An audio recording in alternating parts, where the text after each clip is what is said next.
एक पुराना जर्जर स्टेशन, हल्की बारिश की बूंदें, टूटी फूटी लाइटें झपक झपक कर जलती हैं। हर आवाज, पत्तों की सरसराहट, कुत्तों का भौंकना और डरावनी लगती है। आरव 26 वर्ष का शहर से पढ़ा लिखा युवक बैग लेकर स्टेशन पर पहुंचता है। वो गांव अपने पिता की बरसी में शामिल होने के लिए जा रहा है। आरव चारों ओर देखता है। स्टेशन बिल्कुल खाली, ना कोई यात्री, ना कोई गार्ड। घड़ी 12 बजने में 20 मिनट दिखा रही है। आरव मन ही मन, ये स्टेशन इतना सुनसान क्यों है? ट्रेन भी अब तक नहीं आई। वो बेंच पर बैठता है। थकान के कारण आंखें बंद हो जाती हैं। लाउडस्पीकर की टूटी हुई आवाज आई, आज की अंतिम ट्रेन देरी से आएगी, कृपया प्रतीक्षा करें। उसके फोन में कोई नेटवर्क नहीं, प्लेटफॉर्म पर और कोई नहीं। आरव खुद से बड़बड़ाते हुए, क्या मुसीबत है? ये ट्रेन भी रात के बीच में गांव कैसे पहुंचूंगा? घड़ी की सुई धीरे धीरे 12 बजाती है। स्टेशन पर सन्नाटा पसरा है। हवा की सरसराहट सुनाई देती है। अचानक प्लेटफॉर्म के दूसरे छोर से पायल की धीमी धीमी सी आवाज आती है, छन छन छन। आरव चौंक कर उधर देखता है। वहां एक औरत खड़ी है, लाल साड़ी, खुले लंबे बाल, बेहद खूबसूरत चेहरा, हाथ में लाल बैग। औरत मधुर लेकिन रहस्यमयी आवाज में, ट्रेन लेट हो गई है, इतनी रात में अकेले गांव जा रहे हो। आरव को अजीब लगता है कि इतनी रात को कोई अकेली औरत यहाँ क्यों है। आरव हिचकिचाते हुए, हाँ, ट्रेन का कोई पता नहीं, आप यहाँ इतनी देर में? औरत हल्की मुस्कान के साथ, मैं भी उसी गांव जा रही हूँ, शायद हम एक ही ट्रेन से जाएंगे। उसकी मुस्कान में कुछ ऐसा है जो आरव को पल भर के लिए मोहित कर देता है, लेकिन साथ ही भीतर कहीं बेचैनी पैदा करता है। पास के चाय वाले बूढ़े आदमी ने, जो स्टेशन के कोने में अपनी दुकान समेट रहा था, आरव को धीरे से आवाज दी, बेटा, रात के बाद यहाँ अजनबियों से बात मत करना, ये जगह ठीक नहीं है। आरव चौंक कर उसकी तरफ देखता है, लेकिन जब वापस उस औरत की तरफ देखता है तो वो औरत वहीं खड़ी होकर उसे देख रही होती है, मानो कुछ सुन ही नहीं रही। आधी रात के बाद अचानक दूर से ट्रेन की सीटी सुनाई देती है, छुक छुक छुक।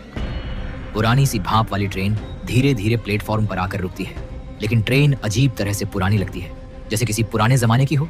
औरत मुस्कुराते हुए, देखो, ट्रेन आ गई, चलो। आरव हिचकिचाता है, लेकिन उसके साथ डिब्बे में चढ़ जाता है। डिब्बा बिल्कुल खाली है, न कोई टीटी न कोई यात्री। आरव खिड़की के पास बैठ जाता है। औरत सामने वाली सीट पर बैठी है। ट्रेन धीरे धीरे चलती है। बाहर घना अंधेरा, सिर्फ चांदनी। आरव मुस्कुराकर, अजीब है, इतनी रात में ट्रेन भी और कोई यात्री नहीं। औरत धीमे स्वर में, ये ट्रेन सिर्फ उन्हें मिलती है जो गांव से कुछ अधूरा छोड़ आए हो। आरव उसे देखता है, चौंकता है। आरव शक से, आपका मतलब? औरत हल्की मुस्कान के साथ खिड़की के बाहर देखती रहती है, कोई जवाब नहीं देती। ट्रेन एक सुरंग में घुसती है। रोशनी अचानक बुझ जाती है। आरव घबराता है। जब रोशनी वापस आती है तो औरत की सीट खाली है। आरव घबराकर खुद से, वो कहाँ गई? पीछे से धीमी सी आवाज आती है, तुम्हें डर नहीं लगता? आरव पीछे मुड़कर देखता है। वो औरत अब डिब्बे के दरवाजे पर खड़ी है। हवा में उसके बाल उड़ रहे हैं, उसकी आंखें लाल चमक रही हैं। आरव डर के मारे उठकर पीछे हटता है। आरव कांपते हुए उसकी आंखों में देखता है। आरव कांपती आवाज में, तुम इंसान नहीं हो? औरत आंखें बंद कर लेती है। उसके चेहरे पर आंसू बहते हैं। उसका शरीर धीरे धीरे धुंधला पड़ने लगता है। औरत फुसफुसाकर, मुझे बस गांव पहुंचना है। ट्रेन अचानक झटके से रुकती है। ट्रेन के डिब्बे के अंदर हल्की हवा चल रही है। बाहर घना अंधेरा और जंगल के साए दौड़ते दिखते हैं। आरव की आंखें झपकने लगती हैं। आरव थके हुए स्वर में खुद से, हाय राम, इतनी थकान, आंखें भी बंद हो रही हैं, बस गांव पहुंच जाऊं। आरव की आंखें झपकते ही उसे सामने बैठी औरत अचानक डरावने रूप में दिखती है। लंबे खुले बाल हवा में उड़ रहे हैं, आंखें लाल चमक रही हैं, होठों पर अजीब सी मुस्कान। आरव हड़बड़ाकर आंखें खोलता है। जैसे ही आंखें खुलती हैं, वह औरत फिर सामान्य दिखने लगती है। शांत चेहरा, हल्की मुस्कान, बिल्कुल साधारण महिला। औरत मासूमियत से। क्या हुआ बाबू, इतने डर गए क्यों? सब ठीक तो है? आरव हल्की हंसी के साथ। नहीं, कुछ नहीं, बस एक बुरा सपना था शायद। आरव गहरी सांस लेकर फिर बैठ जाता है और सोचता है। आरव मन में, शायद थकान की वजह से मुझे उल्टी सीधी चीजें दिख रही हैं। मेरा दिमाग ही खराब हो रहा है। कुछ देर में आरव की फिर से आंख लग जाती है। ट्रेन धीरे धीरे रुकती है। बाहर उतरकर देखते हैं कि छोटा सा पुराना स्टेशन है। चारों तरफ अंधेरा, टूटी लाइटें, पेड़ों के बीच झींगुरों की आवाज और दूर कहीं कुत्तों के भौंकने की गूंज। औरत इधर उधर देखते हुए, ये कितनी शांत जगह है, बस झींगुर और कुत्तों की आवाजें। क्या आपको डर नहीं लगता? सुना है ऐसी रातों में छलावे घूमते हैं। क्या आप भूत प्रेत पर विश्वास नहीं करते? नहीं, मैं नहीं डरता। मैं पढ़ा लिखा हूँ, मुझे ऐसे अंधविश्वास पर यकीन नहीं। औरत धीरे से, पर इतनी सुनसान जगह पर रहना अच्छा नहीं लगता। अकेले जाने में मुझे डर लग रहा है। क्या आप मुझे मेरे गांव तक छोड़ देंगे? आरव सिर हिलाते हुए। ठीक है, पर बताइए आपको कहाँ जाना है? औरत हल्की मुस्कान के साथ। मुझे भानगढ़ जाना है। आरव चौंक कर। अरे, भानगढ़ से होकर ही मेरा गांव पड़ता है। चलिए, मैं आपको आपके गांव छोड़ दूंगा। आरव अंदर ही अंदर डर चुका है। उसकी सांसें तेज चल रही हैं, लेकिन वह औरत के सामने ये नहीं दिखाता। दोनों स्टेशन से निकलकर पैदल चलने लगते हैं। सड़क के दोनों तरफ घना जंगल, बीच बीच में पेड़ों से चमगादड़ों की आवाज। अचानक दूर से किसी के रोने की आवाज सुनाई देती है। औरत रुककर, ये रोने की आवाज है? आरव थोड़ा घबराते हुए। हाँ, सुना, शायद किसी घर में पूजा हो रही होगी या कोई गाना गा रहा होगा। औरत धीमी गंभीर आवाज में, नहीं, ये रोने की आवाज है और ये रात का वक्त है। क्या आपको डर नहीं लग रहा? आरव सामान्य बनने की कोशिश करते हुए। नहीं, मुझे डर नहीं लगता। लेकिन अंदर ही अंदर उसका दिल जोर जोर से धड़क रहा होता है। कुछ देर चलने के बाद आरव पीछे मुड़कर देखता है। वह औरत अचानक गायब हो चुकी होती है। आरव की सांस तेज हो जाती है, माथे पर पसीना आ जाता है। आरव मन में घबराते हुए, ये कहाँ गई? कहीं सच में छलावा तो नहीं था? मैंने बहुत बड़ी गलती कर दी। शायद ये सब झूठ नहीं। वह डर के मारे तेज कदमों से आगे बढ़ने लगता है। पीछे से वही मधुर आवाज आती है। अरे बाबू, मुझे छोड़कर अकेले कहाँ भाग रहे हो? आरव घबराकर पीछे मुड़कर देखता है। वही औरत उसके पीछे खड़ी है, बिल्कुल सामान्य दिख रही है। आरव हकलाते हुए, आप तो अभी यहाँ नहीं थी।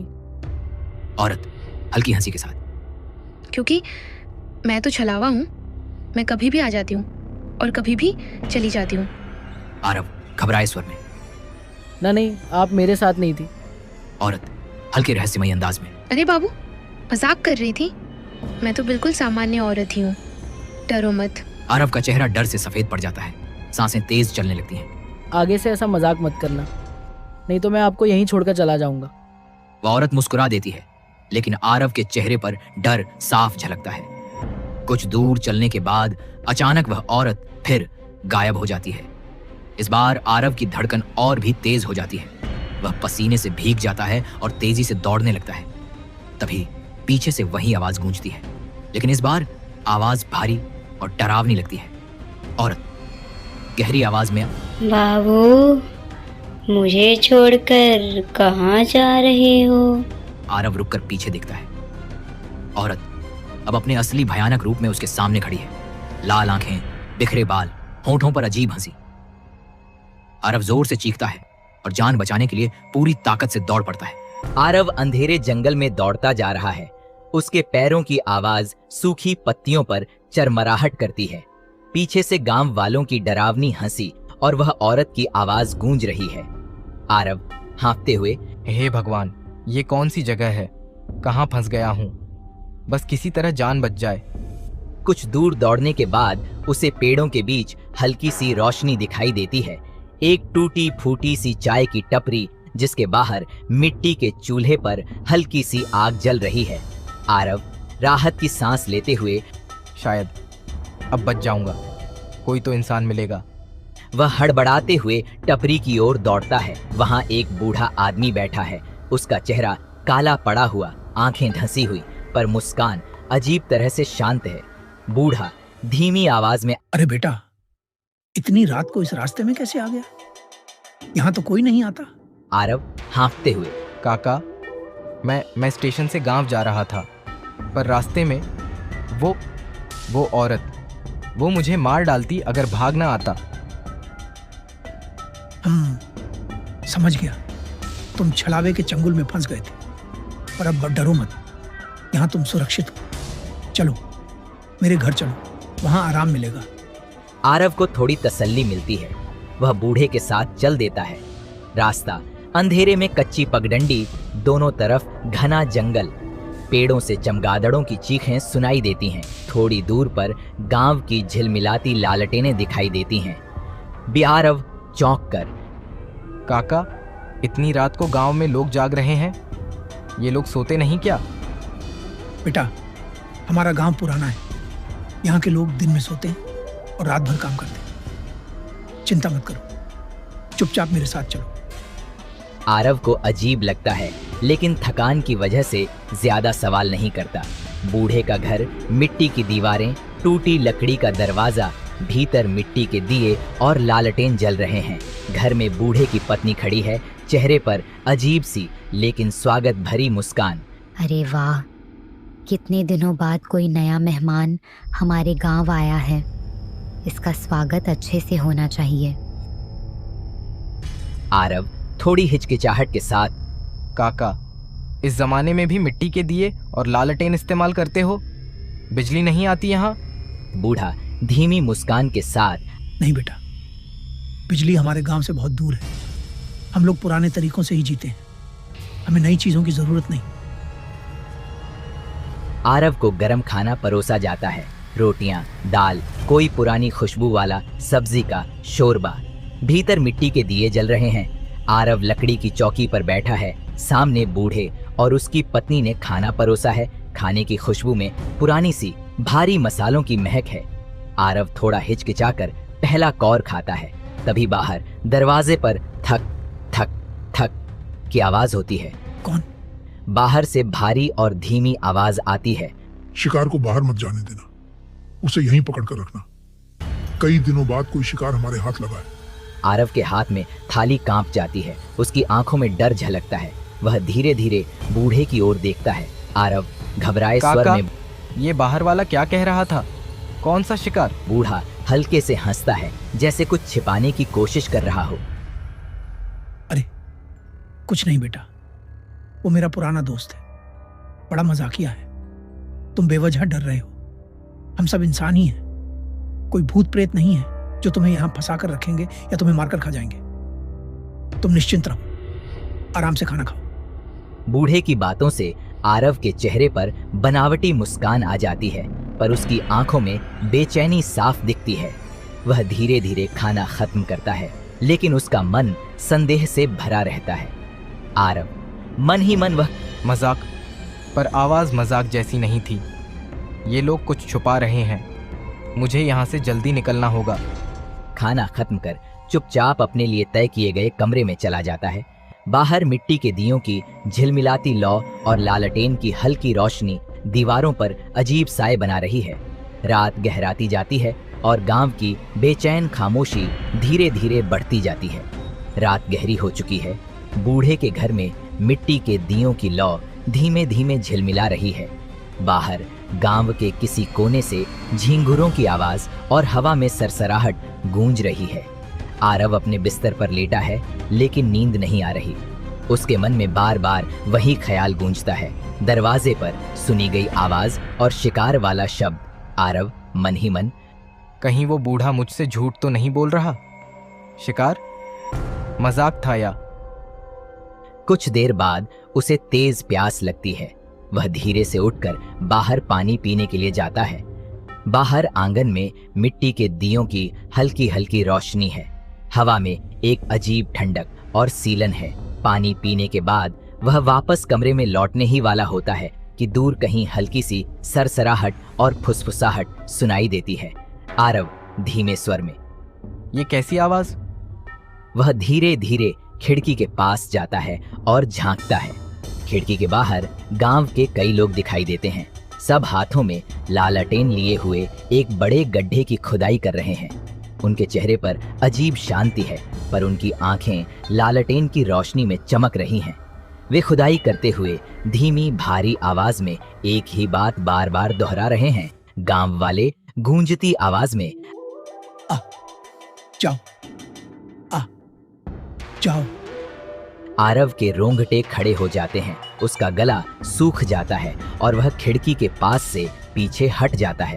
आरव मन ही मन कांपती सांसों के साथ, ये लोग आधी रात को ये सब क्यों कर रहे हैं? कहीं ये लोग भी इंसान नहीं? वह धीरे धीरे दरवाजा खोलता है और बाहर निकलने की कोशिश करता है। जैसे ही वह बाहर निकलने के लिए कदम बढ़ाता है, अचानक सामने से वही औरत आ खड़ी होती है। लाल साड़ी, खुले बाल, आंखों में हल्की लाल चमक, होंठों पर अजीब सी हंसी। औरत डरावनी हंसी के साथ,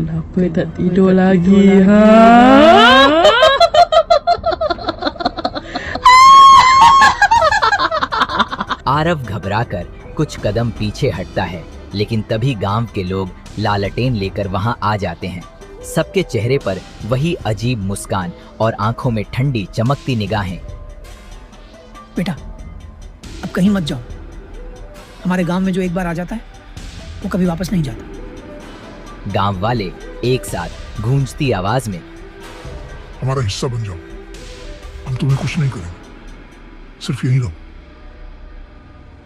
आरव का चेहरा डर से सफेद पड़ जाता है। उसके पैर कांपने लगते हैं। उसके दिल की धड़कनें इतनी तेज हो जाती हैं कि उसे खुद सुनाई देने लगती हैं। वह एक झटके से मुड़ता है और पूरी ताकत से दौड़ पड़ता है। गांव वाले पीछे पीछे लालटेन उठाकर दौड़ते हैं। रुक जाओ, तुम हमसे बच नहीं सकते।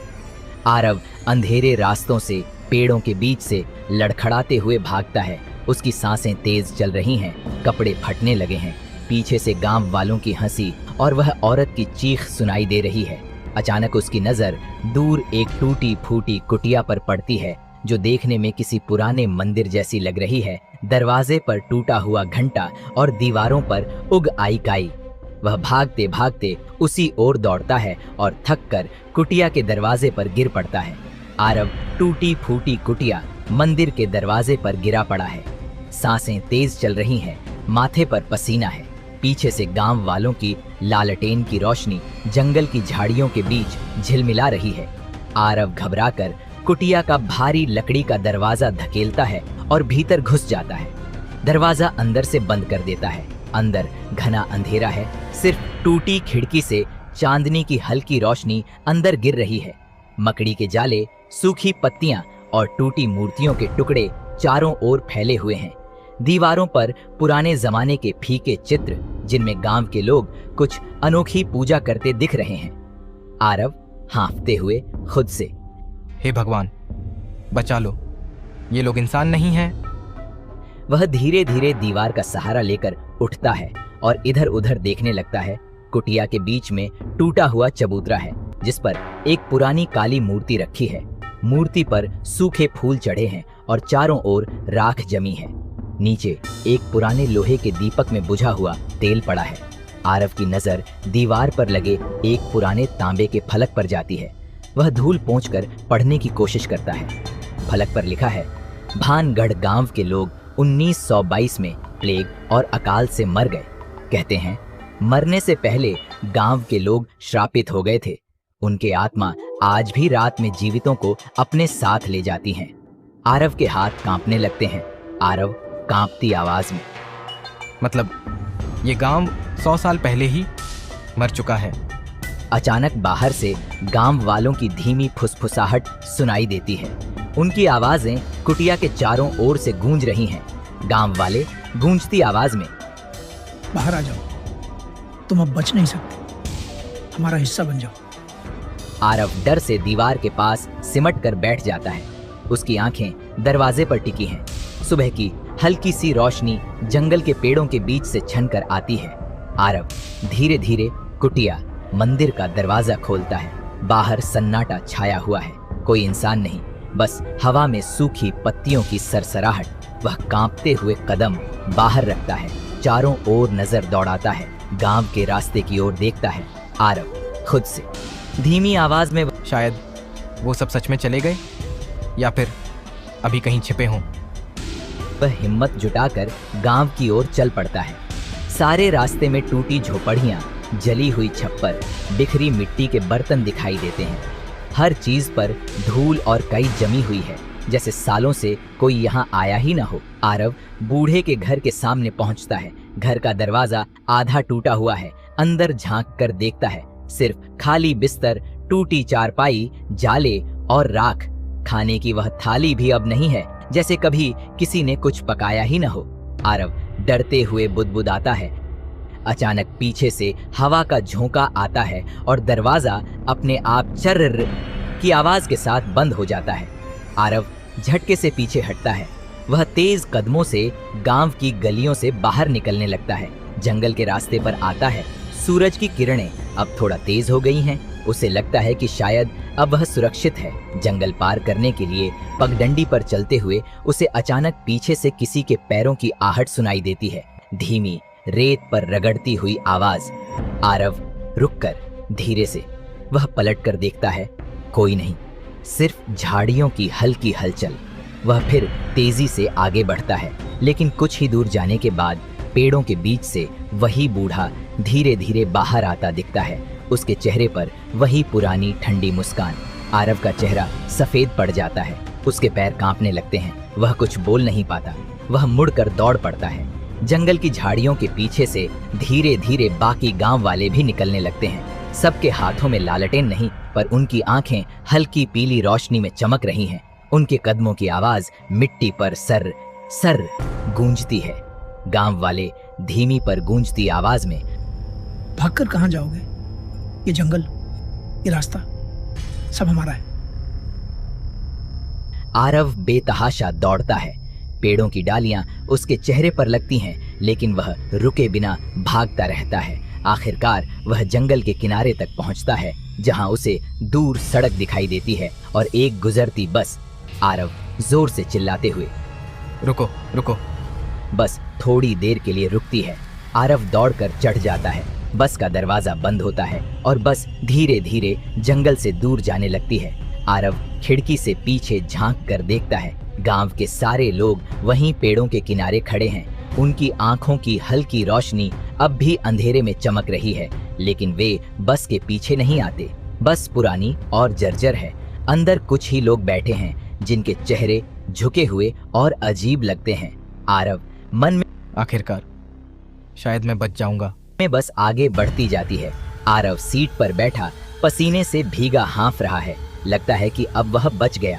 बस जंगल के बीच से गुजर रही है। आरव खिड़की से बाहर देख रहा है। उसका चेहरा अब भी डरा हुआ और पसीने से भीगा हुआ है। कंडक्टर पास आकर हल्की मुस्कान के साथ झुककर टिकट मांगता है। कंडक्टर धीमी डरावनी आवाज में, तुम सोचते हो कि इस बस में बैठकर बच जाओगे? नहीं, जो भी यहाँ आया वो लौटकर कभी घर नहीं पहुंचा। आरव उसकी आंखों में देखता है। उसकी आंखों में हल्की नीली चमक है और जहां पैर होने चाहिए वहां बस हल्की सी छाया है।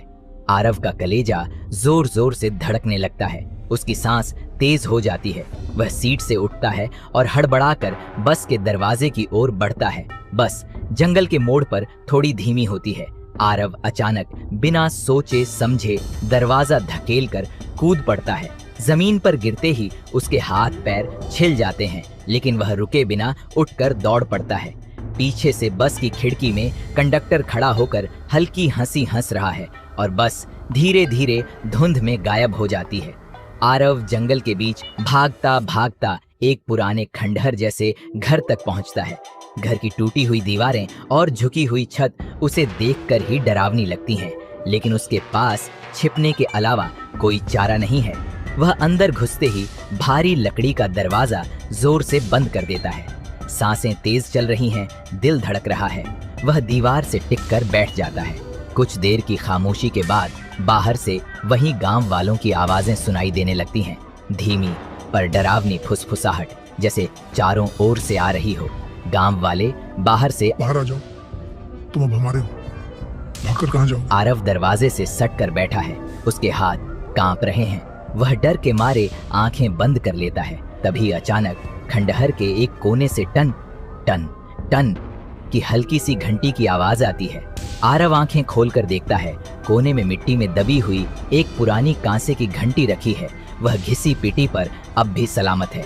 आरव झटपट उठता है और कांपते हाथों से घंटी उठा लेता है। आरव खुद से कांपती आवाज में यही शायद मुझे बचा सकती है। वह दरवाजे के पास खड़ा होकर पूरी ताकत से घंटी बजाना शुरू कर देता है। टन टन टन की आवाज पूरे खंडहर और जंगल में गूंजने लगती है। बाहर गांव वालों की फुसफुसाहट अचानक चीखों में बदल जाती है। उनके स्वर दर्द से भर जाते हैं। नहीं, ये मत करो, ये घंटी हमें खत्म कर दे। गांव वाले चीखते हुए आरव डर के बावजूद लगातार घंटी बजाता रहता है। जंगल के पेड़ों की शाखाएं हिलने लगती हैं, हवा में राख और धूल उड़ने लगती है। धीरे धीरे गांव वाले धुएं की तरह हवा में घुलने लगते हैं। उनकी परछाइयां टूटकर राख की तरह उड़ जाती हैं। चीखों की आवाज धीरे धीरे कम होती जाती है और फिर पूरी तरह गायब हो जाती है। खिड़की के बाहर वही सफेद साड़ी वाली औरत भी खड़ी थी। वह आरव को घूरते हुए चीखती है और अचानक राख बनकर बिखर जाती है। आरव ने उस पुरानी घंटी की मदद से श्रापित गांव की आत्माओं को मुक्त कर दिया। गांव की भूतियां छाया मिट गई और वह आखिरकार जीवित बच निकला।